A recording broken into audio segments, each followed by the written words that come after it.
What women want, आखिर औरतें चाहती क्या हैं। इसे लेकर पश्चिमी देशों में सैकड़ों किताबें लिखी जा चुकी हैं, हॉलीवुड में मूवी बनी है, सिटकॉम्स यानी टीवी सीरियल्स बने हैं, लेकिन आज तक किसी को समझ नहीं आया कि औरतें आखिर चाहती क्या हैं। इसी तरह भारत में भी कहा गया है कि तिर्या चरित्रम पुरुषम भाग्यम देवता न जानस्य पुत्र मनुष्य, यानी देवता भी नहीं जान सकते कि औरत के मन में क्या है। और जब भी हम ये पुणे की जो घटनाएं आपने सुनी होगी, केतन अग्रवाल और सिया गोयल की, तो जब भी ऐसी घटनाओं के बारे में सुनते हैं तो यही लगता है कि वास्तव में भगवान भी नहीं समझ सकती कि आखिर औरतें चाहती क्या हैं। तो इस घटना की डिटेल तो आपको पता होंगी, लेकिन मैं आपको दो ऐसी बातें बताने जा रहा हूँ जो आपको हैरान कर देंगी। पहली खबर तो ये है कि सिया गोयल ने भले ही केतन अग्रवाल का मर्डर किया हो, लेकिन मैं गारंटी दे सकता हूँ कि ये कुछ महीनों में बेल में रिहा हो जाएगी। आखिर मैं ऐसा क्यों कह रहा हूँ, तो बता दूं कि इसकी वजह है सोनम रघुवंशी। इंदौर का सोनम रघुवंशी राजा रघुवंशी केस तो आपने सुना होगा, जिसमें शादी के बाद हनीमून के दौरान सोनम रघुवंशी ने अपने पति राजा रघुवंशी को पहाड़ से धक्का देकर उसकी जान ले ली।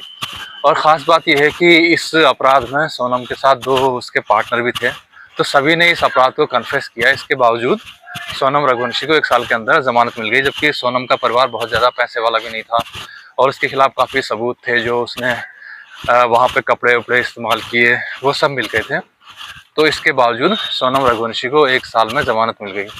तो इसके उलट जो सिया गोयल है, इसका परिवार तो बहुत करोड़पति और अरबपति परिवार है, और सिया गोयल के खिलाफ जो सबूत है वो भी सिर्फ उसका कन्फेशनल स्टेटमेंट यानी उसका इकबालिया बयान है। हो सकता है कि पुलिस जांच के दौरान या कोर्ट में सुनवाई के दौरान सिया गोयल अपने बयान से पलट जाए, और तो इसके खिलाफ कोई ख़ास सबूत है नहीं। तो मुझे नहीं लगता कि बहुत मुश्किल होना चाहिए इस मामले में ज़मानत मिलने पे। और जहाँ तक सिया गोयल को लेकर दूसरा खुलासा है वो ये कि एक्चुअल मर्डर से 4 दिन पहले और सिया ने केतन को मारने की कोशिश की थी, वो भी इसी किले में लेके गई थी और केतन को नीचे धक्का दे दिया था। लेकिन तब उसकी किस्मत अच्छी थी कि वो पेड़ से टकरा के बेचारा बच गया।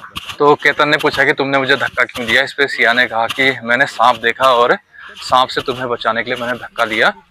तो और हैरानी की बात ये थी कि केतन अग्रवाल बेचारा प्यार में इतना अंधा हो रखा था, उसके सोचने समझने की शक्ति इतनी कुंद हो गई थी कि उसने सिया पे भरोसा कर लिया और तुरंत उसको गले लगा के जान बचाने के लिए धन्यवाद कहा।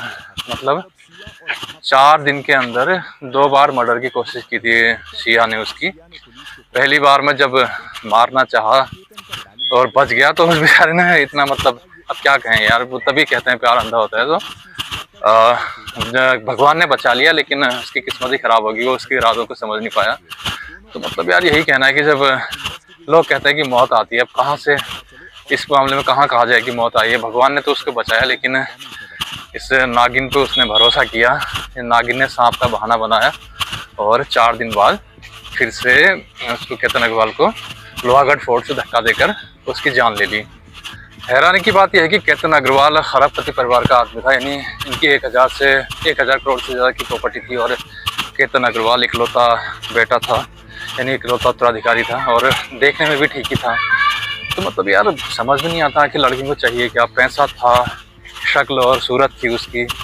और सिया अग्रवाल को भी अगर सिया गोयल को भी अगर शादी नहीं करनी थी उससे तो कह देती। और खुद को तो ये लड़कियां इंडिपेंडेंट महिलाएं बताती हैं, मजबूत महिलाएं बता देती हैं। मतलब किसी को मर्डर करने से अच्छा है कि माँ बाप से कह दो भाई नहीं करनी है शादी। क्या फ़ायदा हुआ, मतलब 1000 करोड़ की संपत्ति के मालिक के इकलौते बेटे की जान ले ली, मतलब क्या मिला अपना। ठीक है, जैसा कि मैंने पहले बताया था कि उसको ज़मानत मिल जाएगी पैसों के दम पे, लेकिन उस बेचारे का तो पूरा परिवार उजड़ गया। केतन अग्रवाल का इकलौता बेटा चला गया, मतलब बिना किसी गलती के। क्या मतलब क्या क्या नहीं किया यार इस बेचारे ने। उसको घुमाता था, बाली उदयपुर में शादी का प्रोग्राम था, अपनी तरफ से जो हो सकता था सब किया। लड़कियां कथित तौर पर लड़कियां जिस चीज़ का सपना देखती हैं, सब केतन अग्रवाल ने सिया अग्रवाल को मुहैया कराया। उसके बावजूद सिया ने केतन की जान ले ली। अब क्या ही कहें, तिर्या चरित्रम वाक्य में किसके समझ में नहीं आता।